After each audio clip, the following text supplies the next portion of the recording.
Hey, salut tout le monde, ici Speed Design. Ça vous dit un petit tuto sur le GFX? Oui? Alors on lance. Go!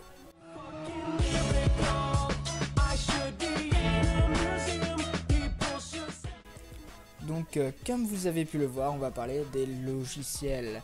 On va parler plus particulièrement de Photoshop et de Cinema 4D. Bon, on va direct commencer par Photoshop, qui est un logiciel pour faire des montages photos, des éditions de photos. Il y en a beaucoup, il y a plusieurs façons de l'utiliser. Il y en a des qui font pour retoucher leur corps parce qu'ils sont un peu moches. Il y en a des qui le font pour faire du GFX. C'est comme moi je fais en fait. C'est vous prenez des images, vous les assemblez, vous les modifiez un petit peu. Ça c'est ce que je vais essayer de vous transmettre, un peu mes connaissances là-dessus. Il y a aussi une autre manière de l'utiliser, c'est en faisant du pen tool, c'est-à-dire c'est avec l'outil pinceau et l'outil plume. Vous faites des créations entièrement vous-même. Enfin bref, je vous expliquerai ça dans une vidéo à venir. Ensuite, il y a Cinema 4D qui lui peut être aussi utilisé dans le graphisme, plus particulièrement pour faire des textes en 3D que nous allons venir texturer par la suite avec Photoshop. Je vous l'expliquerai aussi dans une prochaine vidéo. Donc on va passer à la suite.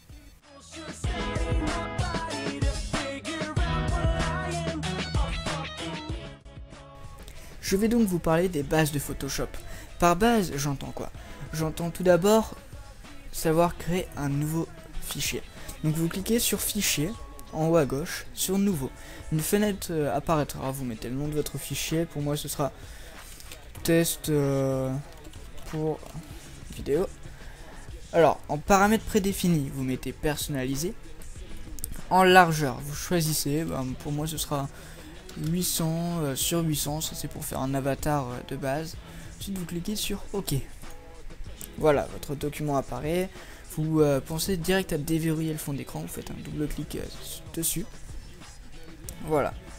Donc maintenant je vais vous apprendre à importer un fichier. Vous cliquez sur fichier, importer. Voilà, vous mettez votre image. On va aller dans le GFX Pack que je vous offre. Puis on va importer par exemple mon logo. Voilà. Donc maintenant il est là, on peut le déplacer comme on veut, changer la taille, le mettre où on veut sur l'image. On va le mettre disons ici, on va le tourner à 90 degrés.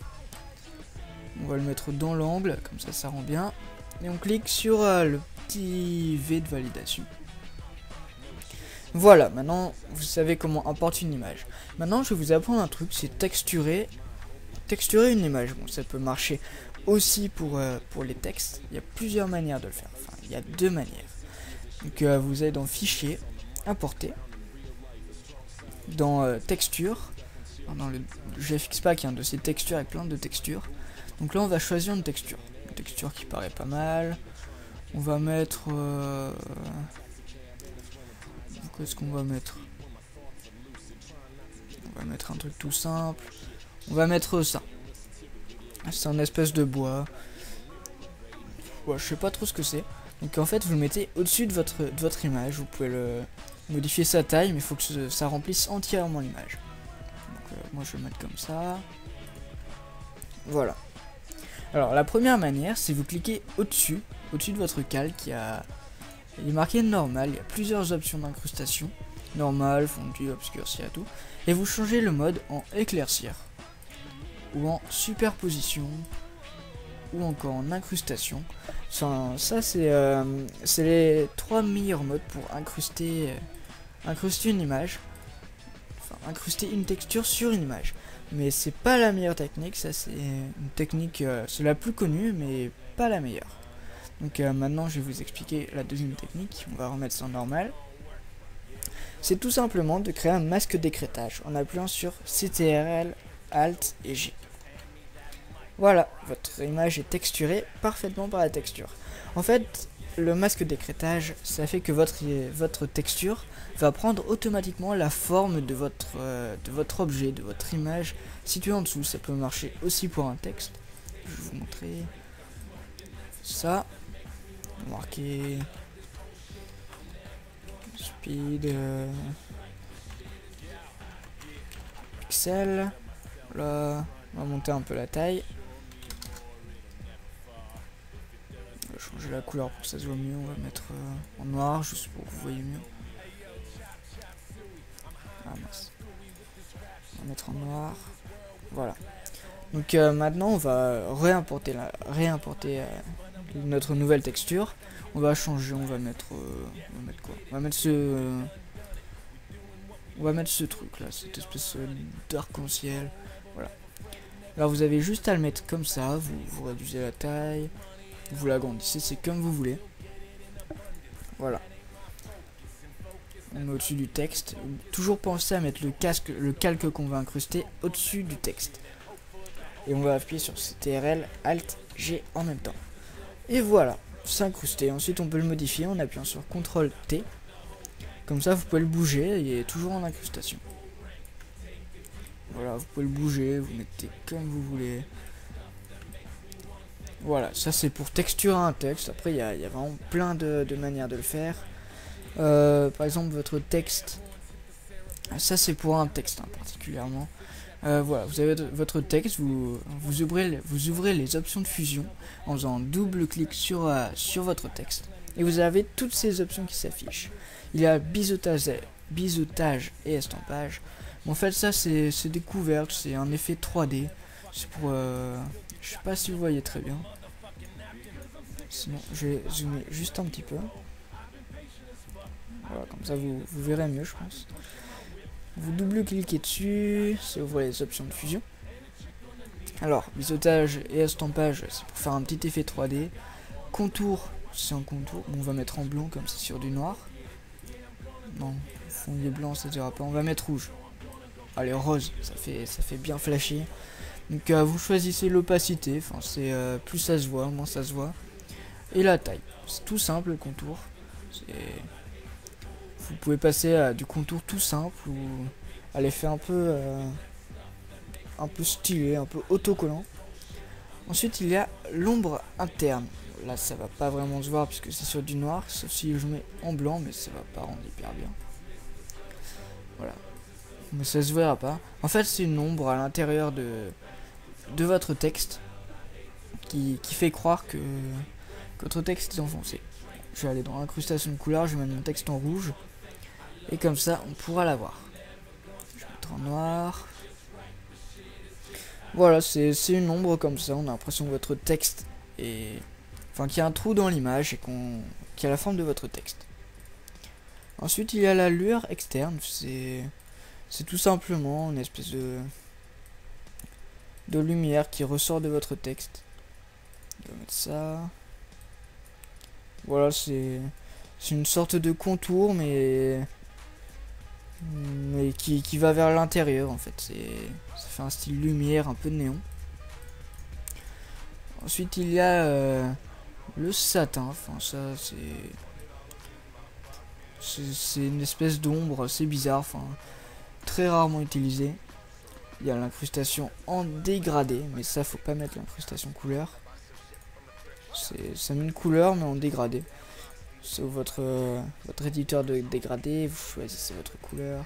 Disons qu'ici on va mettre rouge. Et quand on va mettre de orange. Voilà, ça vous fait un espèce de dégradé, ça passe du orange au rouge.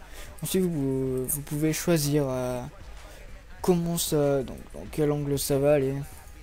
Si ça va de droite à gauche, de gauche à droite, de bas en haut. Après vous pouvez choisir en format radial, l'échelle, l'opacité. Enfin il y a vraiment beaucoup de possibilités, après à vous de vous amuser. L'incrustation de motifs, bon ça faut les importer les motifs. Il n'y en a pas 12 000, c'est pas hyper beau je trouve. Il y a aussi, excusez-moi, je vais rouvrir. La lueur externe, enfin c'est comme la lueur interne, mais vers l'extérieur. En gros c'est pareil que le contour. C'est vraiment, ouais, c'est à peu près pareil que le contour. Ensuite il y a l'ombre portée, ça c'est, j'adore l'utiliser, c'est vraiment bien. En fait c'est juste l'ombre de votre texte qui dépasse. Donc, on va remettre l'incrustation en couleur, comme ça vous verrez mieux. Donc vous voyez l'ombre noire derrière, c'est ça l'ombre portée. Sinon vous choisissez si c'est flou, si c'est net. Si c'est net c'est moche. Ouais, si c'est... Le mieux c'est de mettre un peu flou. Grossi, ça c'est plus pour la netteté de l'ombre, on va dire. La distance, bah ça c'est la distance à laquelle sera du texte. Par exemple, si elle est là, on va croire que le texte il vole. Si elle est juste en dessous, on va croire que le texte est collé, un petit peu relevé. Enfin, il y a plein de possibilités. Après, c'est vraiment à vous de vous amuser à faire ça. Donc voilà, bon, là je vous ai appris vraiment les bases pour faire du GFX et vous amuser avec Photoshop. Après c'est à vous de découvrir, demandez dans les commentaires si vous voulez des tutoriels spéciaux. Franchement moi j'ai... Enfin d'ailleurs on va parler des niveaux. Il y a plusieurs niveaux. Il y a le stade débutant. Bon, je pense que si vous regardez cette vidéo c'est que vous êtes un débutant. Parce que ça me viendrait pas trop à l'esprit moi d'aller voir une vidéo comme celle-ci. Sachant que je sais déjà assez bien me débrouiller en Photoshop. Ensuite il y a le niveau intermédiaire. C'est entre débutant et confirmé. Intermédiaire c'est savoir faire... savoir bien utiliser tout ce que je vous expliquais, savoir bien utiliser l'outil plume, savoir faire ses propres créations avec son imagination à soi. Ensuite il y a confirmé, c'est vraiment... vous créez des designs pour des sites ou pour même des jeux, vous créez des logos.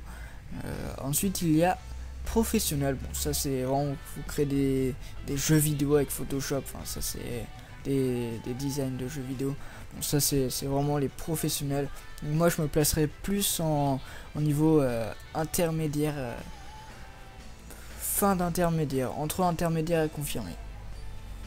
Donc voilà, bon, maintenant on va passer au pack GFX. A tout de suite.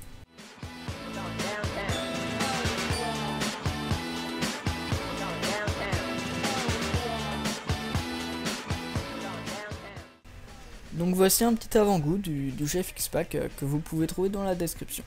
Alors il est en deux parties parce que je pouvais tout simplement pas mettre les deux en une seule partie. Alors dans la première partie il y a les color correction, il y en aura 3 ou 4. Des splashs, c'est des taches de peinture. Toutes mes textures que j'utilise pour texturer mes textes, mes objets, c'est vraiment bien. Puis j'ai aussi mis mon logo, ça peut toujours vous être utile. Ensuite dans la deuxième partie, il y a les lumières, les optical flares. Et alors c'est tout ce qui est lumière, comme il y a dans les lampes, si vous voulez faire un soleil, des trucs comme ça. J'ai aussi mis des planètes, ça c'est très utile pour faire un fond d'écran. On s'en sert assez souvent en fait. J'ai aussi mis plus de 1200. Je dis bien plus de 1200 polices. Il y en a environ 1230, enfin...